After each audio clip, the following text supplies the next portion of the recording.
আর খাদিজা আমার বিপদের দিনের সঙ্গিনী, তোমরা আমার সুখের দিনের সঙ্গিনী। তোমরা কেউ আমার সাথে জেল খাটো নাই, খাদিজা আমার সাথে জেল খেটেছে 3 বছর। কয় বছর? কি মহিলা ছিল, বিশ্বনবীকে সবসময় আগিয়ে রেখেছে, শেল্টার দিয়েছে, প্রতিভক্ত ছিল। খাবার নিয়ে বিশ্বনবীর জন্য এদিক সেদিক যেতেন, বিশ্বনবী না আসলে খেতেন না। বিশ্বনবীকে কলিজার চাইতো বেশি ভালোবাসতো, প্রতি যা বলবে তাই শুনতো। ও মায়েরা, খাদিজাতুল কুবরার জীবনী থেকে আপনাদের জন্য শিক্ষা হলো প্রতিভক্তি। কি ভক্তি? এখন প্রতিভক্তি নাই, আমরা করি নারী ভক্তি। এখন নারী নির্যাতন কমে গেছে বাংলাদেশে, বেড়ে গেছে পুরুষ নির্যাতন। কথা বল, এখন আমরা ভক্তি করা লাগে, আমরা ভক্তি না করলে যাবে না অন্যায়। এরকম ঝামেলা আছে না নাই? কথা বলছেন?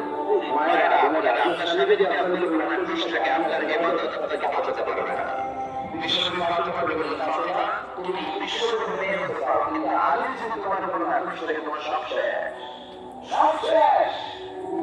আমার বিশ্বনবী বললেন, আমি যদি এক কালমা ছাড়া কারোর সামনে মাথা টানাতে করার বিধান দিলাম, এক কালমা ছাড়া যদি কারো বিশ্বাস করতাম, আমি বলতাম আমি দুনিয়ার সব নারীদের